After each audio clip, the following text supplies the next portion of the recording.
దేశం మొత్తం మీదున్న best gold sellers, best designs ఇప్పుడు హైదరాబాద్ లో pan India jewel show. Don't miss it.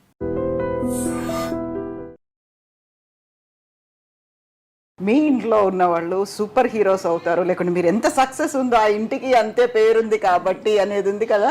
Krishna Bhagavan, Raviteja, Shivaji Raja, YVS Chowdary, Gunasekhar, director Gunasekhar, వీళ్ళందరూ మా ఇంట్లో అద్దెకు ఉండేవాళ్ళు. నా ట్రస్పురం ఇంట్లో అక్కడ ఫ్రంట్ పోర్షన్ రెంట్లో మేము ఉండేవాళ్ళం, బ్యాక్ పోర్షన్లో వాళ్ళు ఉండేవాళ్ళు. అవుట్ హౌస్ ఒకటి ఉండేది, దాంట్లో గుణశేఖర్ ఉండేవాళ్ళు అనమాట. సో వీళ్ళందరూ అక్కడి నుంచే సినిమా ఇండస్ట్రీకి ఎంటర్ అయిన వాళ్ళు. సో అందరూ పెద్దవాళ్ళు అయ్యారు, చాలా పెద్దవాళ్ళు అయ్యారు. అది చాలా సంతోషం. నన్ను ఇప్పుడు చూసిన రవితేజ మా ఇంటి ఆవిడండి, మా ఇంటి ఆవిడండి అంటాడు అనమాట. అంటారు అందరూ, మా ఇంటి ఓనర్ అండి, అక్కడి నుంచే నేను ఈ పొజిషన్కి వచ్చాను అంటాడు అనమాట. చాలా సంతోషంగా ఉంటుంది. లైక్ ఈ స్టిల్ యాజ్ ఆ ఫీల్ ఉంది కదా, మనం అక్కడి నుంచి మా కెరీర్ స్టార్ట్ అయింది. ఆల్బమ్తో తిరిగేవాళ్ళు కదా పాపం. అక్కడ అప్పుడంతా సినిమా ఇండస్ట్రీ అది ఫోటో ఆల్బమ్ తీసుకునే వెళ్ళి వేషాలు అడిగేవాళ్ళు. ఫ్రమ్ దేర్ టు వేర్, అక్కడి నుంచి ఇక్కడ. సో నైస్ కదా ఆ టైంని, అప్పటి డేస్ని ఇప్పటికీ గుర్తుపెట్టుకొని చెప్పుకోవడం అంటే. కృష్ణ భగవాను చెప్తారు, శివాజీ రాజా నన్ను చూసినా చెప్తాడు, అమ్మ ఎలా ఉన్నారా, ఇదిరా ఇల్లు ఏం చేశారా, ఫ్లాట్ కట్టేసా, ఫ్లాట్ కట్టేసి ఎందుకురా, లేదు ఇప్పుడు పెళ్ళంతా అయిపోయింది కాదు, అమ్మ ఇచ్చేస్తారు అది ఫ్లాట్స్కి, ఇప్పుడు ఫ్లాట్ ఒకటే ఉంది అక్కడ. Like they remember me, like they remember my house. నన్ను రిమెంబర్ చేస్తారు, ఎందుకంటే నేను సినిమా ఇండస్ట్రీలో వాళ్ళతో పనిచేస్తున్నాను, వాళ్ళని బాగా మాట్లాడుతున్నాను. మా ఇల్లు ఆ ట్రస్పురం house, it's old house actually. పాత ఇల్లు కొన్నారు అమ్మ, అది డెమాలిష్ చేసి యాక్చువల్లీ కట్టాలనుకున్నారు. అది అలాగే కొంచెం రోజు ఒక 2-3 years 4 years ఉండింది కాబట్టి, సో వీళ్ళందరూ అక్కడ అద్దెకి వచ్చారు. అక్కడ ఖాళీగా ఎందుకు వదలడం అని అద్దెకి ఇచ్చారు. సినిమా వాళ్ళకి నార్మల్గా ఇల్లు దొరకదు కదా, దొరకదు. అది వీళ్ళు బయట కష్టాలు ఏముంటాయి అనేది, బయట ఊరి నుంచి వచ్చిన వాళ్ళు మన వాళ్ళు కాబట్టి ఇచ్చేస్తుంది, అమ్మ ఇచ్చేస్తారు. And what about your personal life? అమ్మ నాన్నది లవ్ మ్యారేజ్ కదా, మీది కూడా లవ్ మ్యారేజ్ కదా? నాది యాక్చువల్గా లవ్ కాదు, ఫోర్సబుల్లీ లవ్ అయిపోయింది. ఎవరు చేశారు ఎవరికి తప్పలేదు? లేదు యాక్చువల్లీ గుడ్ ఫ్రెండ్స్. తను యాక్చువల్లీ కొరియోగ్రాఫర్ అసిస్టెంట్ పనిచేసేవాడు. మేము బాగా మాట్లాడుకుంటాం, డాన్స్ గురించి అంతా మాట్లాడుతుంటే ఆ గ్రూప్స్లో అందరూ సతీష్, అను, పారు తనిగా మాట్లాడుతున్నారు, ఏదో ఉంది అనేసరికి అది అమ్మ చేతులు అంతా, అమ్మ చెవికి అంతా వెళ్ళేసరికి అమ్మ ఏంటి నువ్వు ప్రేమిస్తున్నావా అలాగ మాట్లాడు, లేదమ్మని చెప్పినా నమ్మలేదు కాబట్టి అది ప్రేమగా మారిపోయింది ఏమో, ఫోర్సబుల్గా అలా పెళ్ళి. And we had a nice, ఒక కూతురు ఒక కొడుకు, లైఫ్ బాగుండింది. తను మంచి కొరియోగ్రాఫర్ అయ్యాడు, అరవల్లో కన్నడలో అంటారు. 87లో మ్యారేజ్ అయింది, 96లో ఆయనకి పెద్ద యాక్సిడెంట్ అయింది, హెడ్ ఇంజరీ, అండ్ ఈ lost his memory and totally ఈ వాస్ అ వెజిటబుల్. లైక్ ఒక బిడ్డని కని ఇంటికి తీసుకెళ్తున్నాడు, ఏమీ తెలియదు, కూర్చోబెడితే ఇలా పడిపోతాడు, ఇలా కూర్చోబెడితే ఇలా పడిపోతాడు, మాటలు రావు, కళ్ళు ఒక చోట్ల ఆగిపోయింది, అలా ఎవ్రీథింగ్ ఈజ్ కొలాప్స్డ్. సో అక్కడి నుంచి నేను కొంచెం ఇండస్ట్రీకి దూరం అయ్యి ఆయన్ని చూసుకొని, పిల్లల్ని చూసుకొని, ఎందుకంటే మనకి చాలామంది చెప్తారు నీలాగా ఎవరు చూసుకోరు, లైక్ ఆయనకి బాత్ ఇవ్వడం కానీ, బాత్రూమ్ వెళ్తే వాష్ చేయడం కానీ, ఫుడ్ తినిపించడం కానీ, ట్యాబ్లెట్స్ ఇవ్వడం కానీ, everything I was in this life. And ఆయనకి వాకింగ్ ప్రాక్టీస్, టాకింగ్ ప్రాక్టీస్ అన్నీ నేర్పించి మెమరీస్ తీసుకురావడం కానీ. ఈ వాస్ 11 years అలైవ్. దాని తర్వాత యాక్సిడెంట్ తర్వాత దెన్ వన్ ఫైన్ డే ఈ హ్యాడ్ అటాక్. తినిపిస్తూ ఉంటే పొరుగెక్కింది, అలాగే passed away. I lost my third kid actually, not my husband. అది అదే నేను విన్నది. సో అనురాధ గారు use to take care of him like anything అని ఒక చిన్న ఎవ్రీబడి నో దట్ కదా, ఎవ్రీబడి నో దట్. నాకు అందరూ చూసుకుంటారు, అందరూ చూసుకోలేని వాళ్ళ పరిస్థితిని బట్టి. అండ్ సో సారీ అమ్మా, it's okay. I lost my husband 9 years లైఫ్లోనే అయిపోయింది. I brought my baby, third baby to the house. And ఆయన్ని చిన్న బిడ్డలాగా మొదటి నెల, రెండో నెల, ఒక 1 year 2 years అని 11 years పెంచాను. ఆ 11th year ఆయన చనిపోయారు. That is my third baby who passed away. అభి కన్నా మా అబ్బాయి కెవిన్ కన్నా మూడో ఆయన, మా ఆయన సతీష్. సో అలా అది దాని తర్వాత మళ్ళీ I started coming out for the films. అది ఆయన ఉండేటప్పుడే ఐ డిడ్ అంతరంగాలు, ఈటీవీ కోసం అంతరంగాలు చేసి పెట్టాను. వెరీ ఫస్ట్ సీరియల్ ఆ టైంలో మీరు చేసింది. And it's super duper hit serial. అంతరంగాలు అనంత మానస చదరంగాలు అని ఒక పాట వస్తుంది. ఆ అంతరంగాల్లో ఒక్కొక్కరు ఫేస్ వస్తుంది, లాస్ట్లో నా ఫేస్ తిరుగుతుంది. శరత్ బాబు గారు, అచ్యుత్, ఇంకా మా అమ్మాయి అశ్విని అందరితో వచ్చి లాస్ట్ ఫేస్ నాది. అది అంతరంగాలు అలాగే వస్తుంది.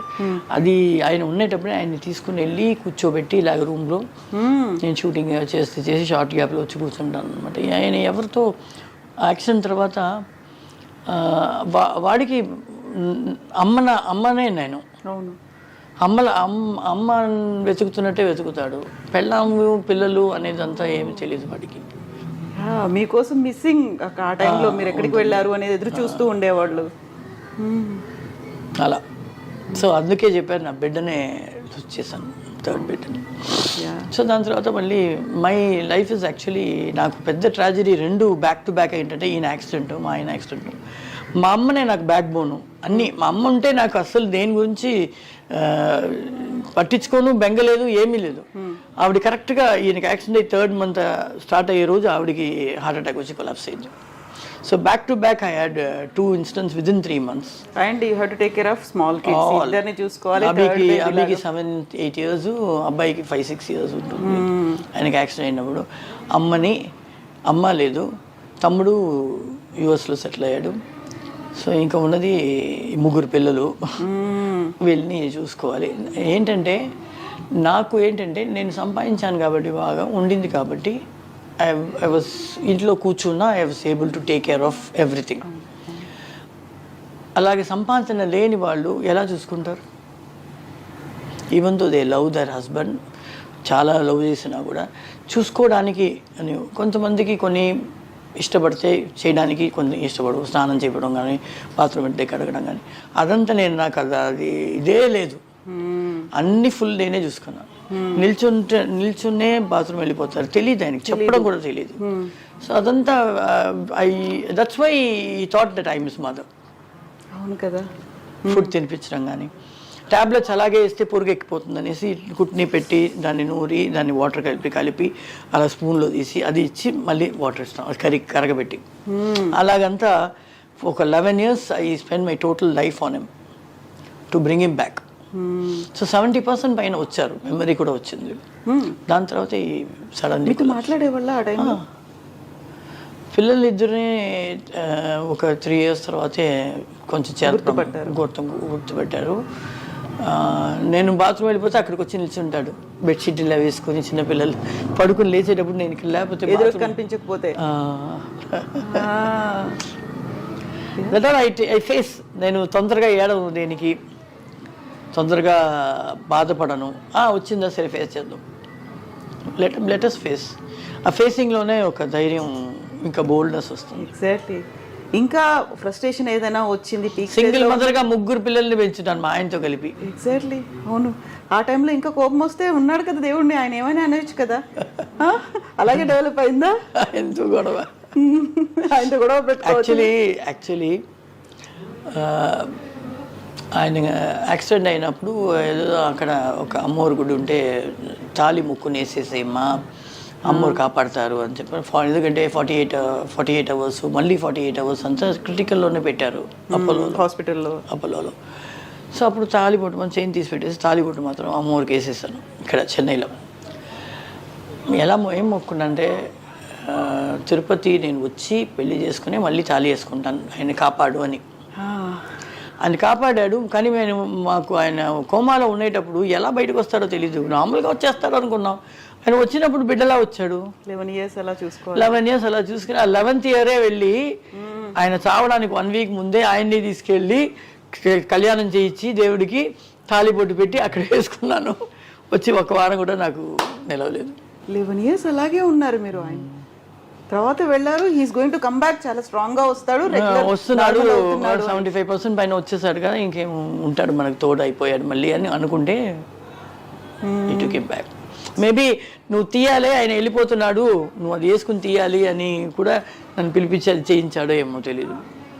That is life. Yes, I have to take it out no when is gone. Actually జనాలకి ఈజ్ మై హస్బెండ్ కదా, అవును. అలా. వెరీ సారీ అండి for asking you all these things. అదంతా నేనేమి మనసులో పెట్టుకోనండి. I everyday think about him. I have his nice photograph, దీపం పెడతాం. Is always with me. My mother also is always with me. నాకు అది I'm so attached to my mother and Satish also. Yeah. So ఇండస్ట్రీకి సంబంధించి చూస్తే మీకున్నటువంటి very close friends ఎవరు ఉండేవాళ్ళు? ఎవరితో అయినా ఏమైనా షేర్ చేసుకోవచ్చు అనుకున్నట్టుగా? శాంతి ఉంటుంది, డిస్కో శాంతి. తను ఉండింది. తను చాలా క్లోజ్ మాకు, చెల్లిలాగా, నాకు చెల్లిలాగా. ఓకే. సో నేను ఒకవేళ ఎక్కడైనా అవుట్డోర్ షూటింగ్ గిటింగ్ వెళ్తానంటే అబ్బి నీకు ఏమైనా తీసుకెళ్ళి వాళ్ళ ఇంట్లో వదిలేసి కూడా వెళ్ళిపోతాను, వాళ్ళ మమ్మీ ఉంటారు చూసుకుంటారు. అలా శాంతి చాలా క్లోజు. సిల్క్ మంచి ఫ్రెండ్. ఇప్పుడు షకీలా ఉంది, షకీలా కూడా అక్క అక్క అని మాట్లాడుతుంది. కొంతమంది రాధా బాగా మాట్లాడుతుంది, అంబిగా రాధా, వాళ్ళిద్దరు బాగా మాట్లాడతారు. వెనక అందరూ hi bye okay okay friends. ఇందులో కొంచెం బాగా క్లోజ్గా అంటే శాంతిను, సిల్క్ కొనేటప్పుడు సిల్క్ కొంచెం. ఇప్పుడు షక్కి కూడా అప్పుడప్పుడు ఫోన్ చేసి అక్క ఎలా ఉన్నారు కా, ఇది ఈ ప్రాబ్లం జరుగుతుంది నా లైఫ్లో, ఇది నేనే ఫోన్ చేసి ఏంటి ఫోన్ చేయలేదు, చాలా బిజీ, ఏంటి లేదక్క అంటుంది. ఏంటి లేదక్క నేను చేస్తేనే మాట్లాడతావా అని. అలా అలాంటి ఫ్రెండ్. ఎక్కువ క్లోజ్ అంటే నా సిస్టర్ లాసే ఎక్కువ నాకు క్లోజ్. మా ఆయన వాళ్ళ సిస్టర్స్ ఇద్దరు, ముగ్గురు సిస్టర్స్.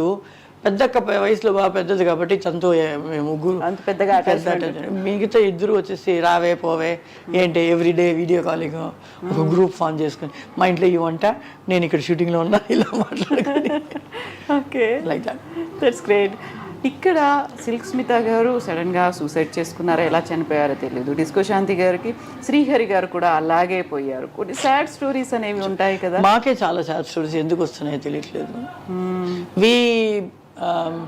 ఇప్పుడు చూస్తే మేము డైవర్స్ చేసుకోలేదు, హస్బెండ్ వద్దని వదులుకోను లేదు, కానీ దేవుడు ఎందుకో మాకు మాత్రం ప్రాప్తం ఇవ్వట్లేదు. అది అర్థం కావట్లేదు. లక్ష్మి గారు ఒక ఇంటర్వ్యూలో చెప్పారు తమిళ్లో, సినిమా ఇండస్ట్రీ గురించి అందరూ వేరే వేరేలాగా మాట్లాడతారు, అన్నీ ఉంది, కానీ మాకు కూడా ఒక కన్నగి ఉంది. కన్నగి అంటే షీస్ తమిళ్లో ఒక స్టోరీ ఉంది, కన్నగి కోవలన్ అని. హస్బెండ్ కోసం మధురైనే మంటలో పెట్టేస్తుందంట హస్బెండ్. సతీ సావిత్రి లాగా. సో సత్య సావిత్రి లాగా ఒక ఆర్టిస్ట్ ఉంది మాకు కూడా చెప్పుకోవడానికి ధైర్యంగా, అనురాధ అంటారు. ఓ దట్స్ గ్రేట్ కాంప్లిమెంట్ అమ్మా, నిజంగా. అందుకే శాంతి కూడా చెప్తుంది, అక్క అది శాంతి కూడా చెప్తుంది, అను నేను ఎవరిని అలవ్ చేయను, నిన్ను మాత్రం ఇంట్లో అలవ్ చేస్తాను, నీ మీద మాత్రమే నాకు నమ్మకం ఉంది అంటుంది. ఎవరు చేసినా మా ఇంటికి రారు, ఏ లేడీ ఆర్టిస్ట్ మా ఇంటికి రారు, నువ్వు మాత్రం 24/7 ఎప్పుడు వెళ్ళి కొట్టినా నీకు ఇల్లు ఓపెన్ ఉంటుంది.